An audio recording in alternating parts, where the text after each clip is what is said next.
Hi guys, this is DK and welcome to my channel DK's Educational Hub. In this video, I am going to explain in Hindi A Tiger in the Zoo, which is written by Leslie Norris. तो आइए शुरू करते हैं. This poem contrasts a tiger in the zoo with the tiger in its natural habitat. इस कविता में चिड़ियाघर के एक शेर की और प्राकृतिक आवास में रहने वाले शेर की तुलना की गई है. The poem moves from the zoo to the jungle and back again to the zoo. यह कविता चिड़ियाघर से जंगल की ओर चलती है और फिर वापस चिड़ियाघर में आ जाती है. Read the poem silently once and say which stanzas speak about the tiger in the zoo and which ones speak about the tiger in the jungle. कविता को एक बार बिना बोले पढ़ें और बताएं कि कौन सा पद्यांश चिड़ियाघर के शेर के बारे में है और कौन सा जंगल के शेर के बारे में है. तो आइए शुरू करते हैं.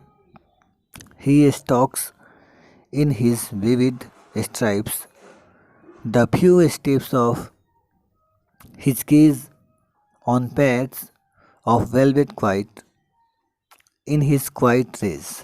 मीन्स इस लाइन के द्वारा कवि कहते हैं वह मखमली गद्दी पर चुपचाप अपने पिंजरे में अपनी साफ दिखाई दे रही धारियों के साथ चुपचाप अपने गुस्से में चलता है. He should be lurking in shadow sliding through long grass near the water hole where plump deer pass. इन लाइंस के द्वारा कवि कहते हैं उसे अंधेरे में छिपा होना चाहिए पानी के सुराग के पास लंबी घास में से फिसलते हुए जहां मोटे हिरन गुजरते हैं. He should be snarling around houses at the jungle's edge baring his white fangs his claws terrorizing the village. उसे जंगल के किनारे बसे घरों के चारों ओर अपने सफ़ेद डंक और डंक जैसे दांतों व पंजों को दिखाते हुए वह गांव वालों को आतंकित करते हुए घूमना चाहिए. But he is locked in a concrete cell his strength behind bars stalking the length of his cage ignoring visitors. परंतु वह कंक्रीट कोठरी में बंद है, उसकी ताकत सलाखों के पीछे है, वह उसको देखने वालों को अनदेखा करते हुए पिंजरे की लंबाई तक चलता है. He hears the last voice at night the patrolling cars and stairs with his brilliant eyes at the brilliant stars. वह रात को गश्त लगा रही कारों की अंतिम आवाज़ को सुनता है और चमकती हुई आँखों से चमकते हुए तारों को देखता है. तो मैं आशा करता हूँ कि आप इस कविता को अच्छी तरह से समझ गए होंगे. इसको अच्छी तरह से याद कर लें और 2 या 3 बार इस वीडियो को अच्छी तरह से देखें और इसके हिंदी को भी अच्छी तरह से समझ जाएं.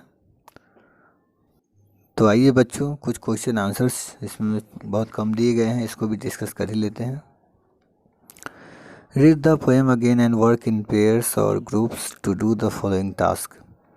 Find the word that describe the movements and actions of the tiger in the cage and in the wild. Arrange them in 2 columns. इसमें 2 कॉलम्स में अरेंज करना है.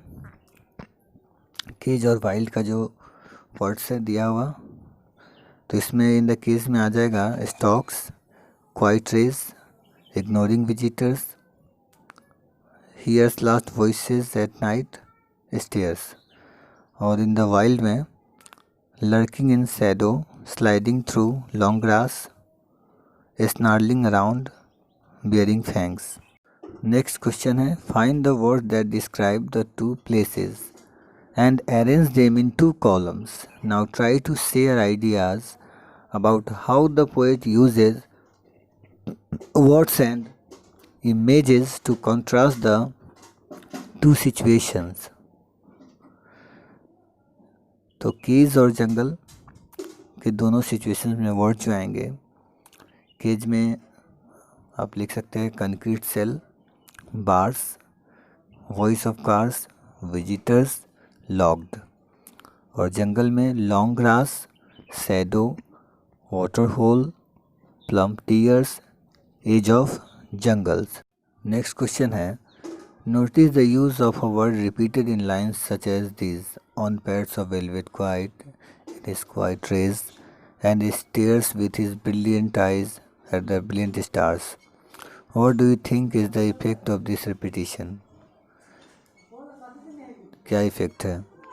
द पोएट जो है, इसका आंसर है the poet uses the adjectives quiet and brilliant repeated bye in the above lines. This enhances the contrast of velvet and rays and eyes and stars. कवि ने adjectives quite और brilliant का use किया है जो ऊपर की लाइन्स में रिपीट हुए हैं, जिससे इन्हेंस होता है वेलवेट और रेज जो है, आइज और स्टार्स, इनके बीच का जो कॉन्ट्रास्ट है वो. तो आई होप कि मैं आशा करता हूँ कि आप समझ गए होंगे. आज के इस वीडियो लेक्चर में बस इतना ही. अगर आपने हमारे चैनल को अभी तक सब्सक्राइब नहीं किया है तो सब्सक्राइब कर ले और बेल आइकन को प्रेस कर दें कि आने वाले जो भी वीडियोस हैं उसके नोटिफिकेशंस आपको मिलता रहे.